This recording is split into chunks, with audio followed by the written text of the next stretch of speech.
Paano linisin ang speaker ng ating mga cellphone? May mga paraan po na dapat gawin natin ito sa ating mga cellphone kasi po ang ating cellphone ay prone sa mga alikabok. Ngayon, open lang natin ang TikTok application natin.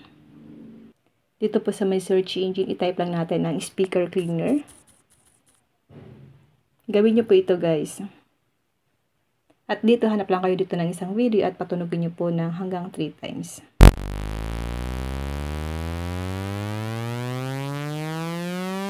And then, after nyan guys, back lang natin.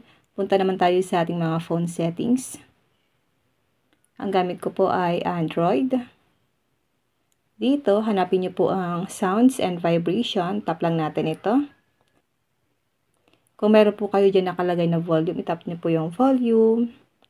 Sa akin, tap lang natin ang more. Iba-iba po kasi guys ang settings ng ating mga cellphone. Magdadepende po yan sa ating mga device.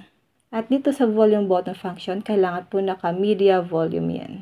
At kung sa inyo guys, meron ditong volume, itap nyo po yung 3 dots, then tap nyo po yung media volume, then tap nyo po yung media volume limit, then i-turn on nyo po, i-max nyo po hanggang 100%. Sa akin kasi guys, iba yung aking settings ng aking phone. Yun lang guys, sana po may natutunan kayo sa aking video. Huwag niyo po kalimutan na i-follow ako at i-share ang ating video para malaman din po ng iba kung paano po linisin ang speaker ng ating mga phone.